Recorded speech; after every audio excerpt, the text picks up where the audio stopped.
حضرت خالد بن ولید اسلام کے بہت بڑے جرنیل، حضرت عمر کے دور میں چیف آف آرمی سٹاف تھے، امیر الجیش تھے، جنگ ہو رہی ہے، حضرت خالد بن ولید نے 90 جنگیں لڑی اور آخری وقت میں حالت یہ تھی کہ ان کا پورا جسم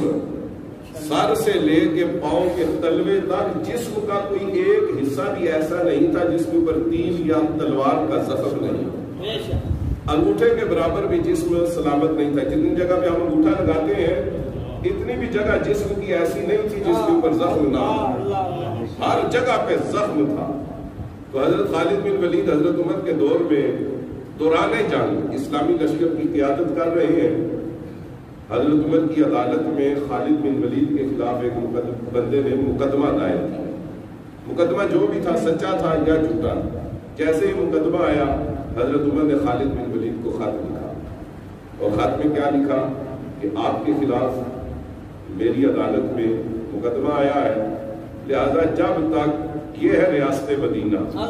جب تک اس مقدمے کا فیصلہ نہیں ہو جاتا آپ اتنے بڑے عہدے کے اوپر نہیں رہ سکتے، آپ واپس آئے اپنے آپ کو بے قصور ثابت کریں۔ اور جیسے ہی یہ خط آپ کو ملے قیادت فلاں بندے کے سپرد کر دیں، اور اس کے بعد آپ کے سامنے دو رستے ہیں، یا عام سپاہی کی حیثیت سے لڑیں یا گھر آ کے بیٹھ جائیں۔ حضرت خالد بن ولید میدان جنگ کے اندر تھے، تلوار چلا رہے تھے، گھوڑے کی پشت پہ سوار تھے، اسلامی لشکر کی قیادت کر رہے تھے۔ قاصد نے یہ خط جا کے انہیں پکڑایا، انہوں نے خط گھوڑے کی پشت پہ بیٹھ کے کھولا،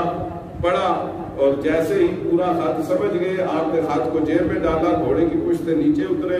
جس بندے کے بارے میں حکم تھا کہ کمان اس کے سپرد کرنی ہے سب کچھ اس کے حوالے کیا، اور گھر جا کے بیٹھنا گوارا نہیں کیا بلکہ عام سپاہی کی حیثیت سے لڑنا شروع کر دیا۔ دیکھیں نا، ایک خط پڑھنے کے بعد جرنیل سپاہی بن گئے، اور پھر بڑے دن تک سپاہی بن کے لڑتے رہے۔ تو کسی نے پوچھا کہ خالد بن ولید کچھ فرق محسوس ہوتا ہے بحیثیت جرنیل لڑنے میں اور ایک عام سپاہی کی حیثیت سے لڑنے میں کچھ فرق ہے؟ آپ نے مسکرا کے فرمایا کوئی فرق نہیں۔ اس نے کہا یہ کیسے ہو سکتا ہے؟ جب آپ جرنیل تھے تو مال غنیمت میں جرنیل والا حصہ تھا، اب سپاہی والا حصہ، یعنی کہ پہلے جنرل کی تنخواہ ملتی تھی، اب آپ نے سپاہی کی تنخواہ لینی ہے۔ پہلے آپ آرڈر کرتے تھے، لشکر ادھر سے ادھر ہو جاتا تھا، اب آپ کو کسی دوسرے کا آرڈر ماننا پڑتا ہے۔ فرق تو زمین آسمان کا ہے، آپ کو فرق کیوں نہیں محسوس ہوتا؟ تو فرق آپ نے فرمایا اس لیے محسوس نہیں ہوتا، وہی قرآن کی آیت جو میں نے آپ کے سامنے پڑھی ہے، آپ نے فرمایا مجھے کوئی فرق محسوس نہیں ہو رہا کہ میں جرنیل کی حیثیت سے لڑوں یا سپاہی کی حیثیت سے لڑوں، اس لیے کہ جب میں جرنیل تھا تب بھی اللہ کے لیے لڑتا تھا، اب سپاہی بن گیا ہوں اب بھی اللہ کے لیے لڑتا۔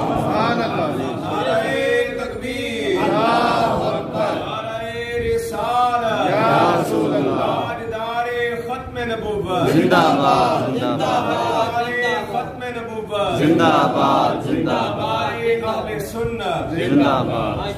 ہم صرف کہتے ہیں کہ خاص واسطے اللہ تعالیٰ نے، پڑھنا خاص واسطے اللہ تعالیٰ نے، وہ ثابت کر کے دکھاتے تھے کہ لڑنا خاص واسطے اللہ تعالیٰ نے۔ آئیے سب مل کے اللہ کے گھر میں بیٹھ کے دعا کریں، ہمارے جتنے بھی سیاستدان ہیں الیکشن لڑتے ہیں، یہ بھی الیکشن لڑنے سے پہلے کہہ دیا